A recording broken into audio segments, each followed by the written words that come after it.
से जल्द उस कच्चे नारियल को लेकर हॉस्पिटल पहुंची। हॉस्पिटल जाने के बाद रिद्धिमा को पता चला कि विजय की हालत बहुत खराब थी। जिस वार्ड में विजय एडमिट था वहां से जोर जोर से चिल्लाने की आवाजें आ रही थी। विजय बेकाबू हो गया था। उसने मेडिकल स्टाफ पर अटैक करना शुरू कर दिया था। विजय के शरीर का रंग नीला पड़ चुका था। मेडिकल स्टाफ के पास उसकी तबीयत को ठीक करने के लिए कोई इलाज नहीं था। कुणाल वार्ड के बाहर बहुत ही परेशानी वाली हालत में हालतों को ठीक करने के बारे में सोच रहा था। रिद्धिमा को अचानक से वहां देखकर कुणाल ने पूछा, क्या करने आई हो यहाँ पर? मैंने तुम्हें मना किया था ना, तुम प्रेग्नेंट हो रिद्धिमा।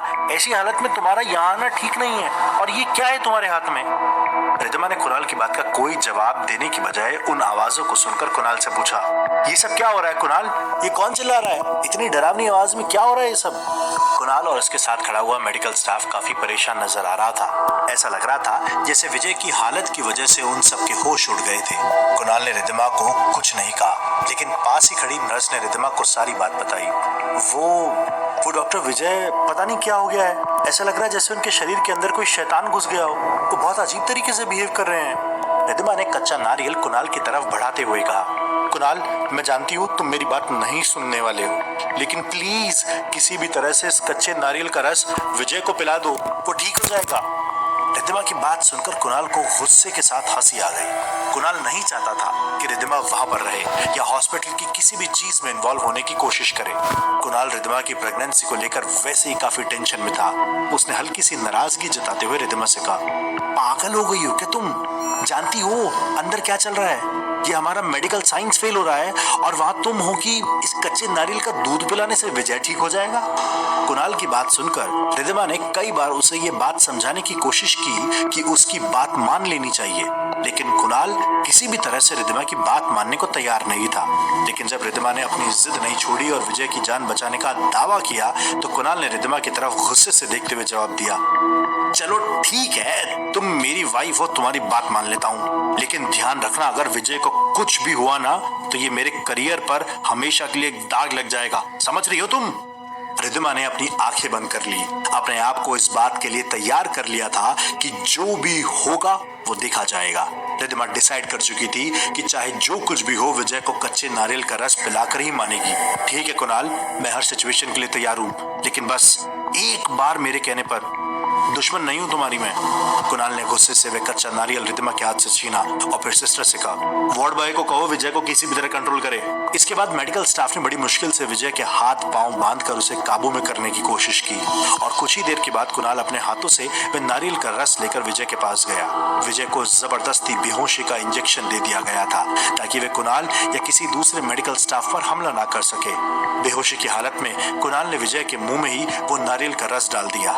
इसके बाद वे वार्ड से बाहर निकल आए। रिद्धिमा डॉक्टर कुणाल के साथ वार्ड के बाहर ही उस नारियल के रस का असर का इंतजार कर रही थी।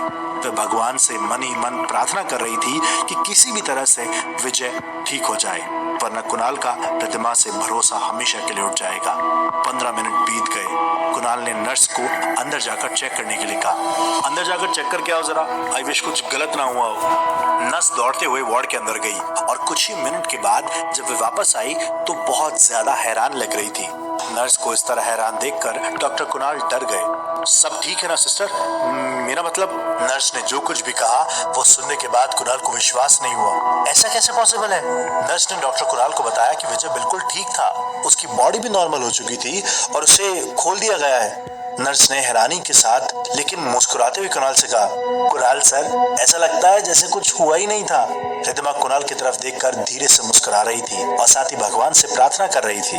रिद्धिमा मन ही मन इस बात को लेकर बहुत खुश थी कि विजय की जान बच गई।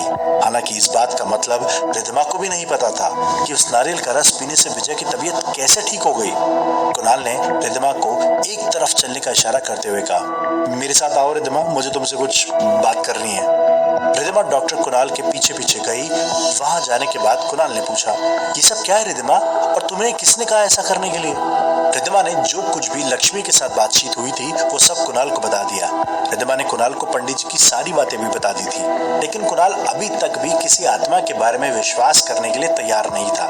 कुणाल के हिसाब से ये सब उस गांव के लोगों की बनाई हुई मन गढ़ंत कहानियां थी, लेकिन उस नारियल में ऐसा क्या जादू था जिसकी वजह से विजय इतनी बुरी हालत से ठीक हो गया। और अब कुणाल के लिए ये एक बहुत बड़ा सवाल बन गया था। कुणाल ने रिद्धिमा से कंफर्म करते हुए पूछा, तुम्हारे कहने का मतलब है कि ये नारियल तुम्हें लक्ष्मी ने दिया था, लेकिन लक्ष्मी को कैसे पता था कि विजय कैसे ठीक हो जाएगा और तुमने उसकी बात पर भरोसा कर लिया?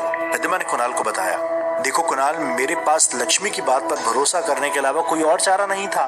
वो मुझे तांत्रिक के पास लेकर नहीं गई। मुझे लगा कि एक बार शायद मुझे उसकी बात मान लेनी चाहिए और ये देविका, इसका सच मुझे पता करना चाहिए। रिद्धिमा की बात सुनकर डॉक्टर कुणाल एक बार फिर से नाराज हो गए। उन्होंने रिद्धिमा को ऐसा कुछ भी करने से मना कर दिया। डॉक्टर कुणाल ने रिद्धिमा से कहा, अगर उसने इस तरह के किसी भी मामले में इन्वॉल्व होने की कोशिश की तो वे उसे वापस दिल्ली छोड़ाएंगे।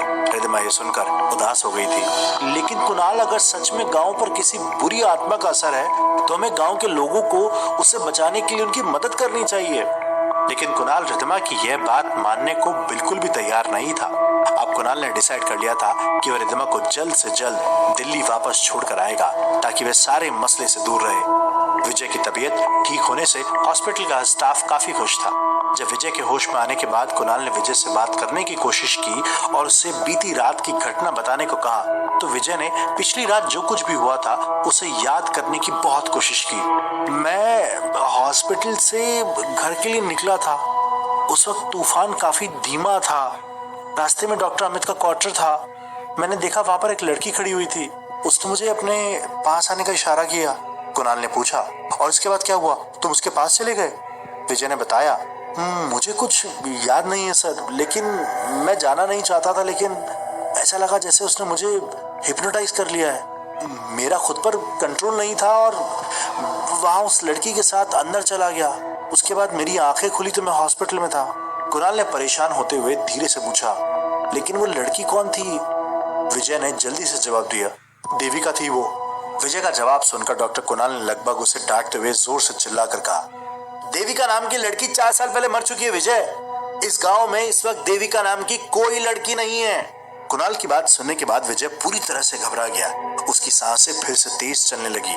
कुणाल को लगा जैसे अभी इस हालत में विजय से कोई भी बात करना ठीक नहीं था, क्योंकि कुछ ही देर पहले उसकी हालत में सुधार आया था। और इसीलिए कुणाल ने विजय को तसल्ली देते हुए कहा, देखो, अभी तुम्हें परेशान होने की जरूरत नहीं है। तुम अभी पूरी तरह से ठीक हो जाओ। और रही बात देविका की, तो हम इस बारे में जानने की कोशिश करेंगे।